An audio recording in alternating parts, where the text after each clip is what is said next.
시청자 여러분 안녕하십니까? 오늘은 2022년 2월 13일 일요일 아침 리더십 TV 126번째 시간입니다. 오늘 주제는 한국적 감성 리더십 8번째 마지막 테마인 함지박 진정 리더십 첫 시간으로 함지박의 의미와 함지박 진정 리더십의 뜻에 대해서 같이 공유해 보고자 합니다. 함지박 하면은 뭐 다 잘들 아실 것입니다. 사전에 보면은 이렇게 설명을 해 놓았습니다. 통나무의 속을 파서 만든 그릇이다 라고 되어 있습니다. 조금 더 자세하게 이야기하면 사람이 가지고 다닐 수 있는 그릇 중에서 최고로 많이 담을 수 있는 통나무 그릇을 말하는데, 과거는 집집마다 있었습니다. 그러나 지금은 다 없어지고 민속박물관에나 가야 볼 수 있는 골동품으로 변해버렸다 하는 것이죠. 그런데 옛사람들은 입을 크게 벌리고 박장대소를 하면 이렇게 표현을 했습니다. 입을 함지박만큼 벌리고 웃는다. 가장 큰 만족을 비유해서 이야기하는 말이었습니다. 그만큼 함지박은 좋은 그릇이다 하는 것이죠. 반대말로는 쪽박입니다. 잘못하면 너 쪽박 찬다, 이런 이야기를 어릴 때 많이 들었습니다. 자, 그러면은 한국적 감성 리더십 차원에 보는 함지박의 의미는 무엇일까 하는 겁니다. 바로 지도자는 구성원들에게 만족을 주어 구성원들이 항상 입을 함지박만큼 벌리고 웃을 수 있도록 조직 환경을 만들어 주어야 한다 하는 것이죠. 여기에서 말하는 조직 환경이란 기강 확립과 사기를 높이는 것을 의미한다는 것이죠. 이 두 가지가 같이 병행을 해야 가장 좋은 조직이 될 것이다 하는 겁니다. 그래서 저는 함지박 진정 리더십의 뜻을 이렇게 만들어 봤습니다. 구성원들에게 만족감을 심어주어 스스로 지도자를 존경하며 따르게 하도록 만드는 능력의 리더십이다 하는 겁니다. 자, 그러면은 지도자는 왜 구성원들에게 만족을 주어야 할까요 하는 겁니다. 몇 가지 교훈을 통해서 알아보겠습니다. 첫째는 탈무드의 교훈입니다. 탈무드에 보면은 자식들에게 경제와 기술 교육을 가르치지 않는 부모는 자식을 도둑으로 키우는 것이나 마찬가지다라고 했습니다. 최소한 부모라면은 자식들에게 먹고 사는데 문제가 없을 정도로 경제와 기술 교육 하나 정도는 가르쳐 주어야 한다. 이것이 부모의 역할이라는 겁니다. 마찬가지로 지도자도 조직에서 조직 구성원들에게 업무 수행에 적합하고 필요한 뭔가 하나는 교육을 줄기차게 시켜야 한다 하는 것을 의미한다는 것이죠. 둘째는 회계의 법칙입니다. 부자들의 돈을 가난한 사람들에게 골고루 나누어 주면 그 돈은 곧 모두 옛 부자 주인을 다시 찾아간다는 법칙입니다. 다시 말하면은 베풀면 더 커져서 다시 되돌아온다는 것이죠. 그 가장 큰 예가 이런 몇 사람이 되지 않을까 생각합니다.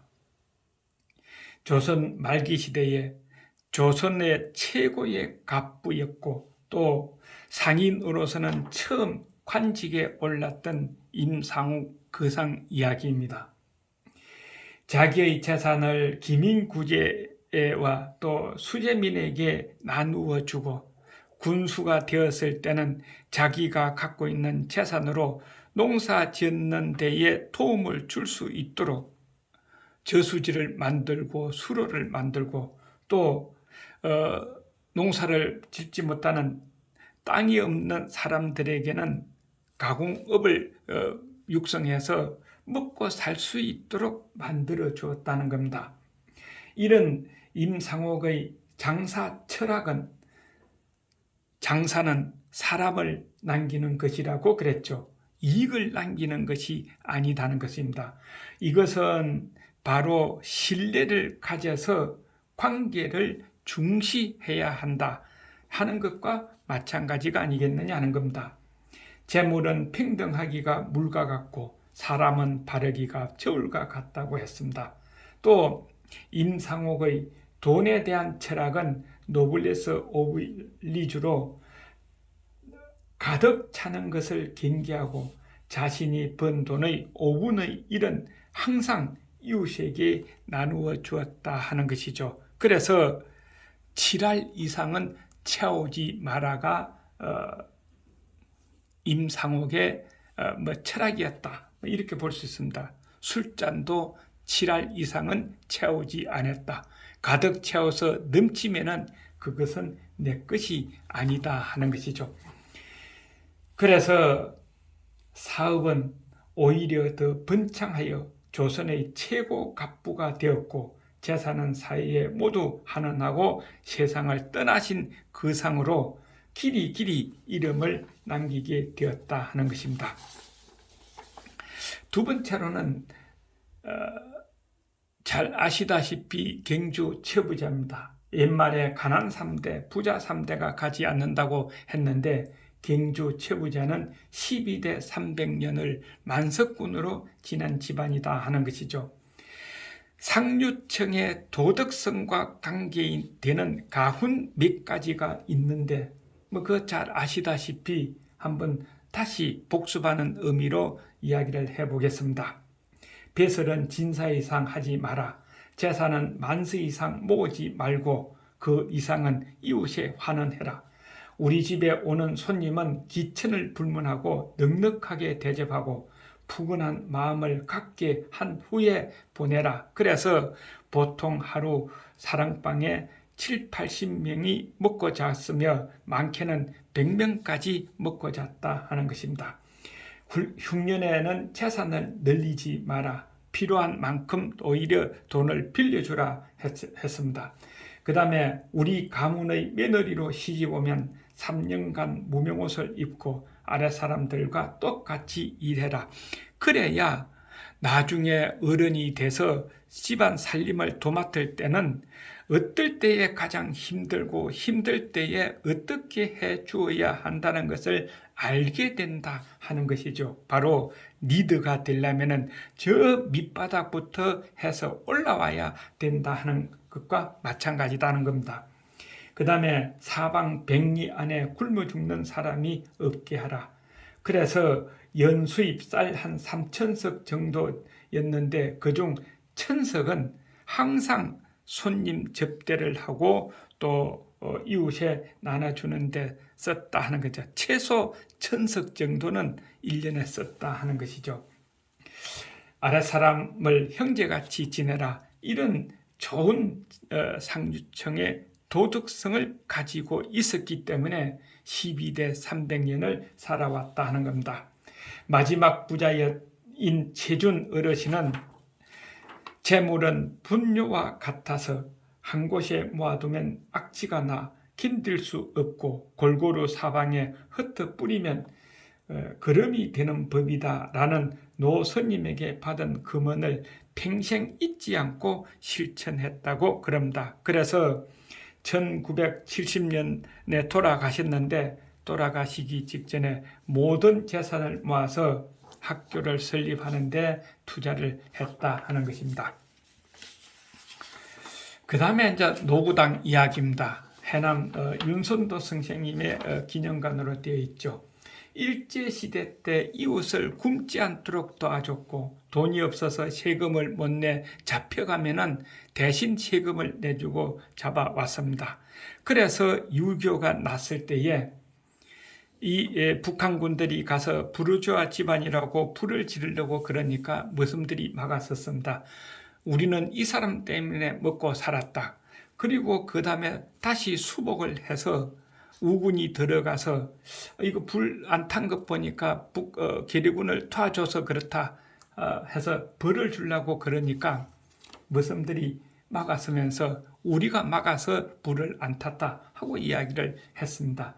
그래서 그때 유행된 말이 앞으로 넘어져도 윤시펜, 뒤로 넘어져도 윤시펜, 자가 들어와도 윤시펜, 우가 들어와도 윤시펜이라는 유행어가 생기게 되었죠. 구례 유씨 고택 운조루입니다. 안채 들어가는 대문 밖에 아름들이 이상되는 큰 나무 속을 파낸 약 1.6m 정도의 나무 쌀통에 쌀을 가득 채워 넣고 쌀이 나오는 구멍에다가 타인능해, 즉 타인도 열 수 있다라고 표시해 놓고 누구든 가지고 가게 하였습니다. 그리고 항상 북에서 일하는 사람이 보고 쌀이 떨어지지 않도록 가득 채워 놓았다는 것이죠. 자, 이런 배품 덕분으로 운조루는 동학농민운동이나 여수순천 사건이나 6.25 전쟁 등 큰 난리를 겪으면서도 불타지 않고 살아남아 지금까지 이어오고 있는 고택이다 하는 것입니다. 우리 지도자들이 좀 본받아야 되지 않을까 하는 것입니다. 리더십도 마찬가지다 하는 것이죠. 지도자라면은